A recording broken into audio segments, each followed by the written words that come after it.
What is up, UCLA fans? What is going on, guys? We got ourselves a big victory today. We're going to talk all about it. Madman was watching with his newborn daughter, and she had the cutest little onesie out there. And we're going to read the Bet Online sponsorship. And, guys, we're going to dive into the second win of the season for UCLA. Cannot wait. Bet Online is the world's most trusted betting platform and your number one source for everything football. Bet Online has every stat, every matchup, and even live odds and spreads to bet on during the games. Think you know your stuff? Get in on our $200,000 mega contest and pick 5 games against the spread every week for your chance at weekly prizes and a share of $200K. When the game's over, head on over to our online casino and get in on a game of blackjack or poker, or unwind with one of our over 150 slots and games. Head to the website today to get in on the action. Bet Online. The game starts here. Love it, man. I'm excited to talk about this one. We'll jump in 5, 4, 3, 2, 1. What is going on, guys? Bruin Bible live once again. Will Decker, your host, the man, the myth, the legend, the madman to my right. And guys, we got our second victory of the season. The drought is over. UCLA is back in the win column. Closer than we would have liked. At 35-32, I would have preferred not to even have an onside attempt in that scenario. But you get it done, man. And there's so many positives to start with this, madman.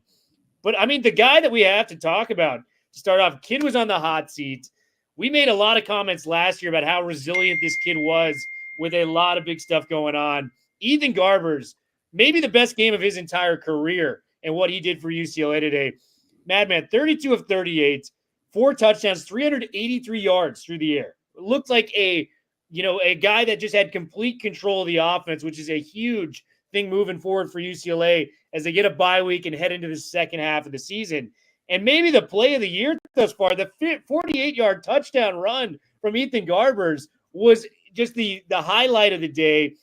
Tore up the defense on Rutgers. And may I add that Rutgers has a top 30 pass defense coming into this game, and Garbers lighting them up.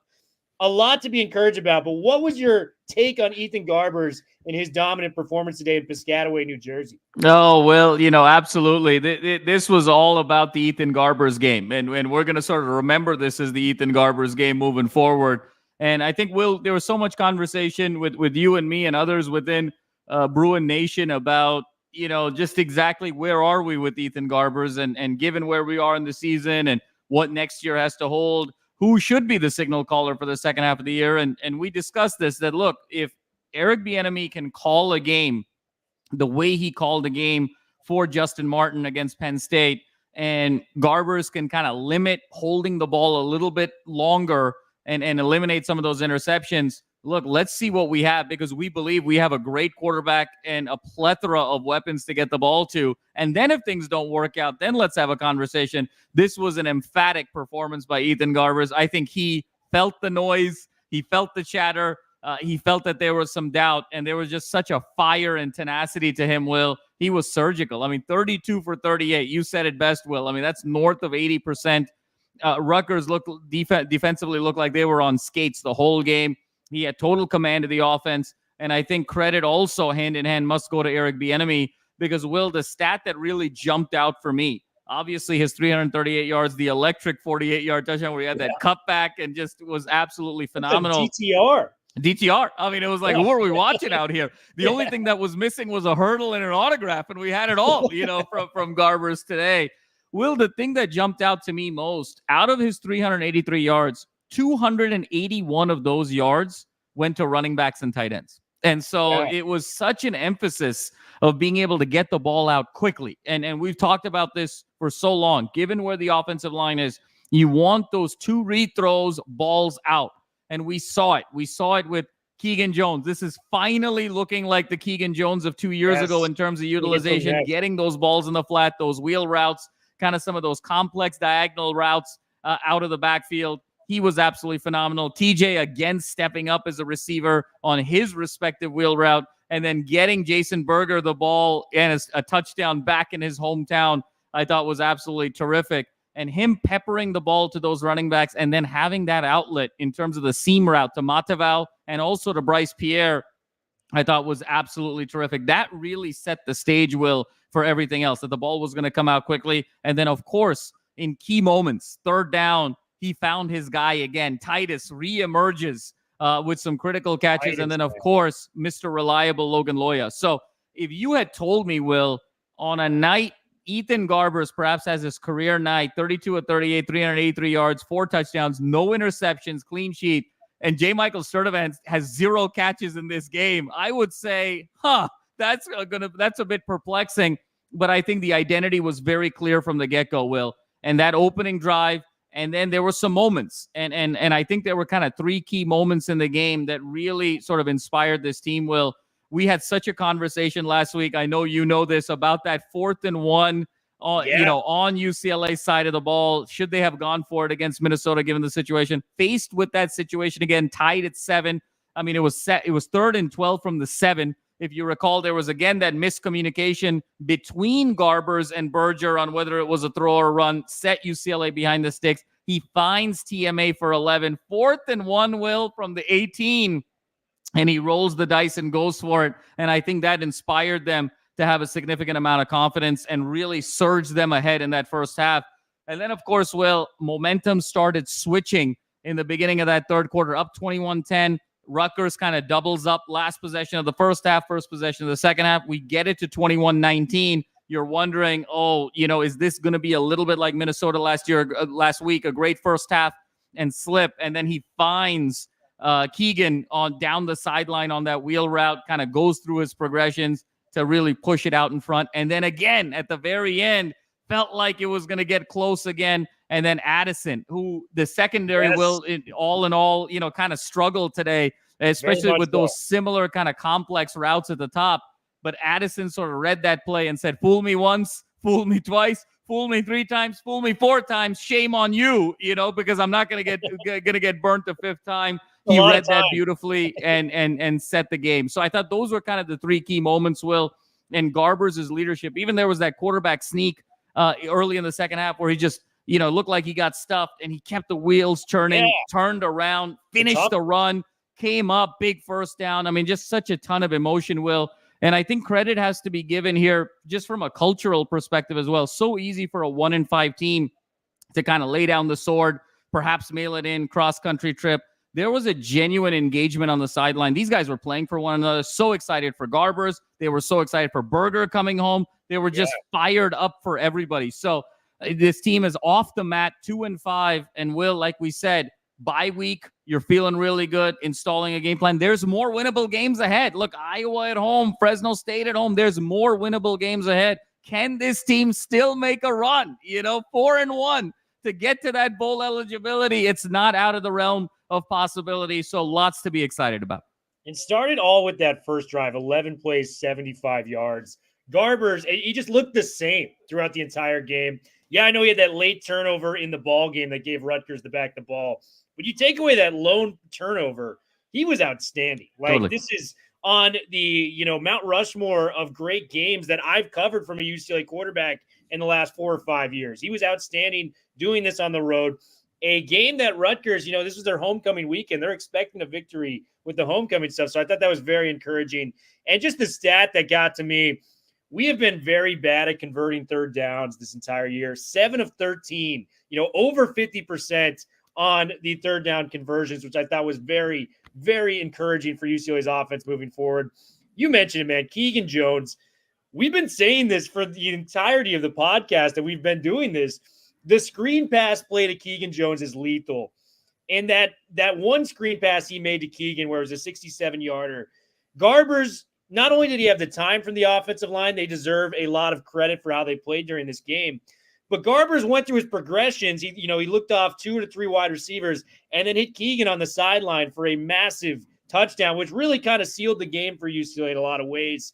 I just thought that play summarized the progression of Ethan Garbers as a quarterback and what we're seeing from him now today. I just thought that was outstanding.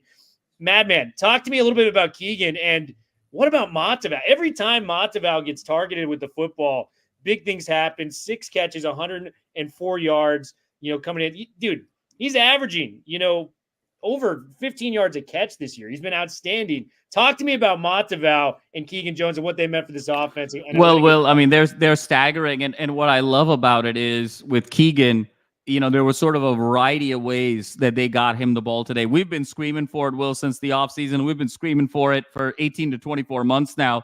The key is, can you get Keegan Jones 10 touches in this game? And effectively he touched the ball 10 times today because he caught 5, he ran 2, and then he fair caught a couple of kickoffs. So he was right at that 10 touch mark.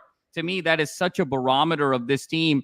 And I love the variation also, Will. There's kind of that horizontal, throw to Keegan in the flats where you're trying to line him up with that linebacker the way Chip used to do. And he just sort of, you can see it. He just outruns guys down the sideline. And these guys try to like cheat, like inside. He gives that inside out move. He like tries to cut it back. They get flat footed for just a second. And then he just races down the sideline. You can see it with that track star speed. So you've got that sort of flat play where you line it up with the linebacker. Then you got kind of that traditional wheel route where he kind of loops more around and you sort of move the pocket in one direction and you can sort of go to him in the other direction. And then you've got sort of in shotgun him right next to you and you're sort of lining him up on the linebacker where he's going outside in, to the middle of the field. And there was a great completion there where he went sort of outside in to the middle of the field. So all 3 of those routes for Keegan out of the backfield are absolutely sensational, Will. It gave me the flashes again of 2 years ago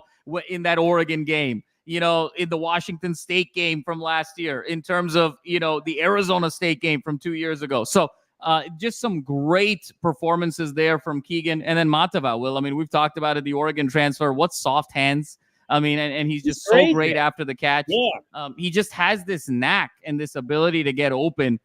He just finds these soft spots in the zone and he just plants himself there. And, it's really that middle of the field, that security blanket for Garbers. And he's kind of looking for his big man. If there's things are chaotic, where's the big man? And came through again. And I thought Rutgers just had no answers for him. That he's too big for their safeties. He's too agile for their linebackers. I mean, it was just, he was just doing whatever he wanted to out there. Will, I mean, it's one of the things why we were so excited about this team earlier in the year. There's so much talent on this team. I mean, in terms of the skill positions, it's insane. This is the most loaded UCLA has been at the skill positions in 30 years. I mean, honestly, when you take running back, tight end, wide receiver, it's a joke. I mean, they've got like a dozen playmakers on the field. It's just a matter of keeping Garbers upright and shortening the playbook in terms of length and simplicity of the offense. And we saw remnants of this here. And that's why it's so exciting to see. And hopefully now they bottle this up and take it with them moving forward. And this is why we had such high preseason expectations for Ethan Garbers in this offense, because the talent surrounding him, he's returning off of a year where he pretty much, impressed in a lot of different manners when it came to the UCLA and running the offense, got us a bowl win, beat USC last year, made these types of plays. And the offensive line, for the most part, has not been great. But today, they look pretty sharp. They did a C- job, a passable grade on the offensive line. Only 3 sacks. I know that sounds like a lot to other people, but when it comes to UCLA, Garbers had time to go through his progressions and make the right reads and right plays. A quarterback is nothing without his offensive line. And it's just confirming to us to see what Ethan Garbers can do when he gets that amount of time in the backfield. So just a lot of encouraging stuff there.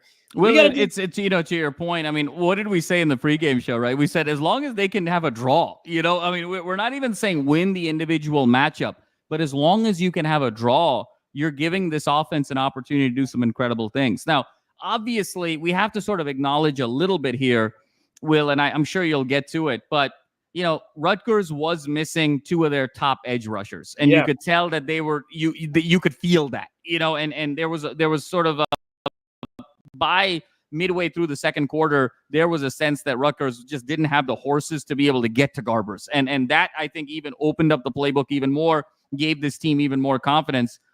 The other thing I'll say is we talk so much, Will, about coaching in this conference, the litany of outstanding coaches. I actually thought Greg Schiano kind of blew this game. If you really sort of think about it, a couple of moments there. Number one, I think the 2-point conversions, I think he was chasing points too early. At that 21-16, Will, think about it. They went for 2 there. I think they thought it was going to be fewer possessions in the game, but the game was starting to open up. So they go for 2, they miss it there. Then it forces them to go for 2 again, and they miss it again. If they just kick the extra point in both of those scenarios on that last drive, it's 35-33. They're going for 2 for the tie. They didn't need the extra possession. They sort of cost themselves an extra possession there. And then I don't know if you noticed this, Will. I thought it was very bizarre that Greg Schiano called a timeout with 55 seconds to go in the first half.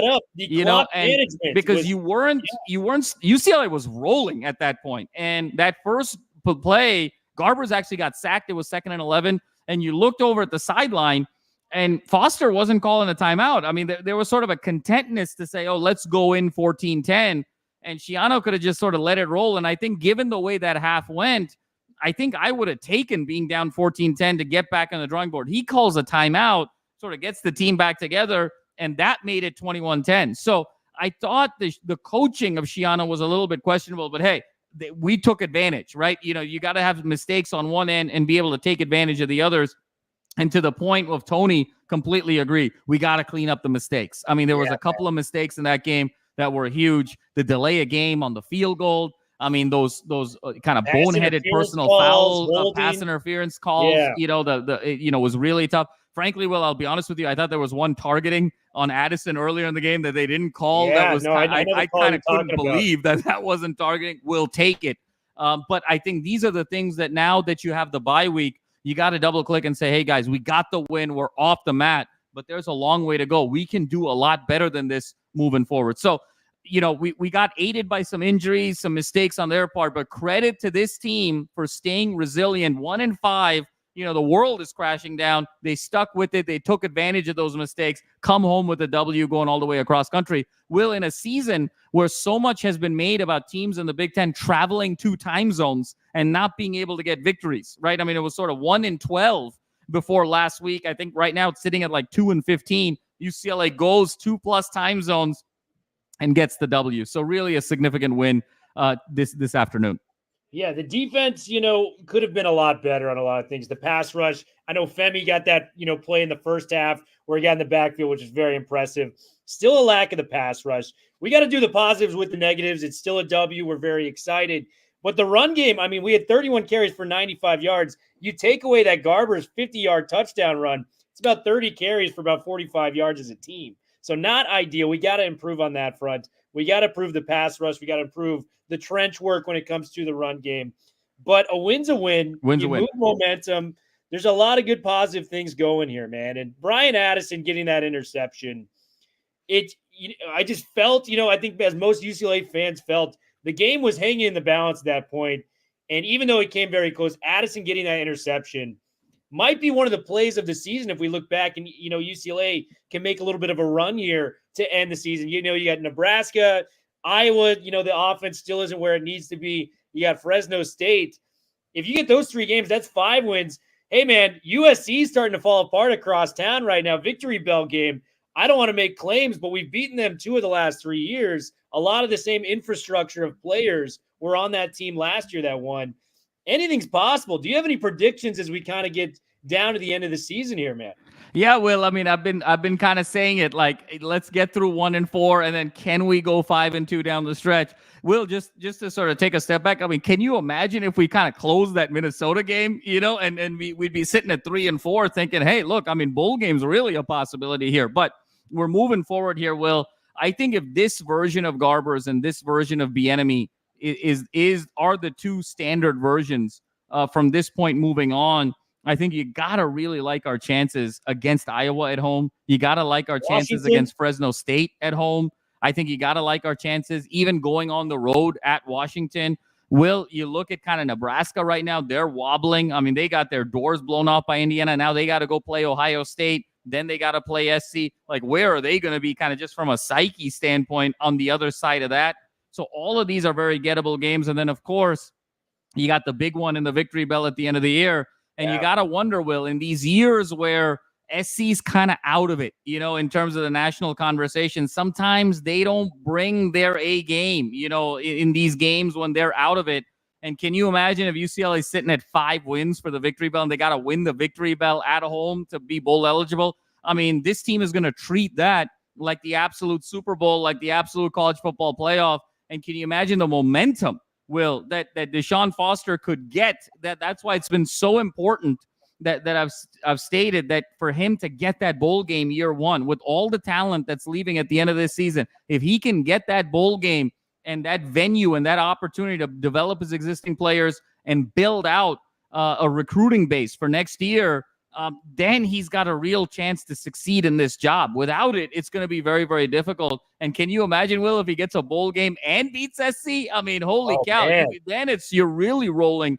So, Will, I still think, given Iowa, given Fresno State, those are two winnable games, where this team is. I think this is still a 6-6. I think they can get to 6-6. I really believe that. And so, can they go 4-1 the rest of the way? I believe they can. If it's this version of Garbers and this version of the play calling working around the offensive line, need a little bit more from Medrano moving forward alongside Oladipo. Obviously, Schlesinger is, tackling up. This kid is not being talked about enough. He's not being talked about enough. Another double-digit will, 10 tackles. Obviously, Toia is commanding double teams at will. So you're getting what you want from Toia. You're getting what you want from Schlesinger. Oladipo, again, setting the edge. A little bit more consistency from Femi moving forward. I think we'll get it. He's still kind of learning this position. Needs some more from Medrano now moving forward. If we get more from Medrano and we have the Garbers that we saw today with the Bieniemy that we saw today, there's no reason to believe with this schedule, this team can't go 6-6. Emmanuel Acho said it, Will, in the post game. He said, look, there's no reason UCLA can't win the rest of their games on their schedule, given the schedule that they've had already and the talent on the field. So this thing is still salvageable. We're off the mat. It feels a little bit like Rocky IV. We got through first round with Drago. We're still standing. Let's see what we can do here. And, UCLA's run defense has been very special this year. But I have to remind people, it was worse today because they were playing arguably the best running back in the Big Ten in Kyle Monungai. This guy led the conference in rushing in the Big Ten last year. That's a Greg Schiano football team. They're going to get it done. Defense took a step back today, but I'm expecting Malloy with that bye week, getting an extra, 10, 15 days of rest to get these guys up to speed coming next week. So you got that going for you. And Will, on the point at the secondary, if I may jump in there, felt like they regressed today. It was really, really, really difficult performance today.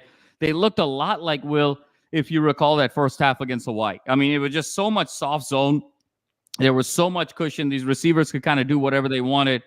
Malloy's going to need to make a decision here on what he wants to do from a back end perspective. Does he want to go man? Does he want to go zone? He's going to have to take something away, because he can't just sort of play this he's kind of playing man, but it's so soft that it's like you're not getting the advantages of man and you're getting all the deficiencies of it. So I think Malloy's going to have to go in the shop and say, look, I've got a really strong front seven. What is the secondary? What zone shell concept? What do I want to do on the back end here to facilitate? Do I go more kind of 4-2-5? Am I going more, sort of base 4-3? What do I want to do there? Do I want less on the back end and just be more aggressive? Do I want more on the back end? And do I have faith that the likes of Femi and Toia and Schlesinger and Medrano are going to be able to get to the quarterback quicker? So I think there's some work to be done there, because I thought Rutgers could kind of do whatever they wanted. There was sort of an unrecognizable team to me these last, in terms of the passing game. This is a team, Will, let's not forget, 7 points last week, 7 points the week before. They had 14 total points, and they were throwing the ball all around the yard like it was Oregon or Ohio State. So there's a lot of work to be done in the secondary. So Kaliak, man, is the last three games. They beat Washington 21-18, which gives me confidence we could beat the Huskies, right? 14-24, 115 yards and a touchdown. He's the only guy that's thrown a ball for Rutgers this year. So it's not like some guy came in after him and lit it up either. Nebraska 2 weeks ago, 15-37, 186 yards, a touchdown, 2 interceptions. That's a 40% completion rate. And then last week, against Wisconsin, just his worst game of the season, 12-32, 103 yards, 37.5% completion rate and interception. And what UCLA allowed today was 18-30, 287 yards. Yes, they had the pick late in the game, but Kaliak, man, you can't make a guy that's playing this bad look good. And I think part of that came to the lack of pass rush that we talked about. these quarterbacks are comfortable in the pocket when we play them. You know what I mean? And it's sad to say that given how dominant we were in the trenches last year, Latu and the Murphys and these type of guys. So that was frustrating. The coverage wasn't very good. There were some dumb penalties. If you can clean that up, I'll make a prediction. If you can clean that up, get back to the defense we've seen, before this game. I think they're very good against the run traditionally. Manungai, yes, he's very good. He's going to get his. But moving forward, if we get that same rushing defense, secondary cleans it up a little bit, and we get the offense we saw today, bowl game's in the picture. I know Logan wants to say it's not, and I understand where you're coming from. I didn't have a lot of faith, but you got to understand how difficult that 4-game stretch was that we just went through. And I know it's been far from pretty. We're the guys that do the show after the game. We're just as frustrated as you guys are. But Indiana has a legit shot at making the college football playoff. That means they're a top 12 team in the country. Oregon just beat Ohio State last week. You got LSU, who is continuing to surge. They just beat Ole Miss last week. They haven't lost since USC opening week. There's a lot of stuff that was not working in our favor. But, man, the thing that frustrates me is we had that Minnesota game. If you get that Minnesota game and you get this right now. Think about it, Will. You're sitting at 3-4 with Iowa at home, Fresno State at home, a winnable Washington. You're right there, right? And that's a bowl game. You're right there. But I think those are the 3 games that you can sort of really kind of hang your hat on a little bit. Iowa at home. Now, again, they got Caleb Johnson, right, Will? So a very similar back Manungai. They're going to really sort of feed Darius Taylor, Manungai. It's going to be a similar kind of style there. This defense now needs to go back to the way they were against Minnesota. They got to be stout up front. You even if you give up things on the back end, you got to be stout up front to really force these teams into passing situations. You can't just let a team, just sit back and do whatever they want. So if they can kind of get back to that, I also thought, Will, not as an excuse, but 9 a.m. Pacific start across country. It just felt like the defense was a little bit in slow motion. It was a little bit in slow motion, not an excuse, but they got to kind of get back to that physicality and tenacity. But I think it's there. Now, look, I think it's going to come down to the difference between 4 wins and 6 wins is going to come down to less than 10 plays. It's going to be at the edges. I think we're given these teams, I think they're either barely going to lose or barely going to win. So these are the moments, particularly they got to clean up the penalties. 9 penalties for 50 yards today. That cannot happen in a bigger game because, again, you got to understand, if Schiano doesn't sort of overthink it and just sort of kicks extra points, you don't need that extra possession at the end of the game. I mean, they're sort of going for the tie. The onside is taken out of the equation. They're literally going for the tie on that touchdown. So you have to sort of think through that a little bit better. But a lot to like, Will, I mean, it's always better to learn from a victory than it is from defeat. So, we're off the mat. And I think that's the bottom line. And I think so much, again, the culture of this team, they genuinely love each other. You can see it on the sideline. They care about each other. They're celebrating each other. That's hard when you're 1-5 coming into this game.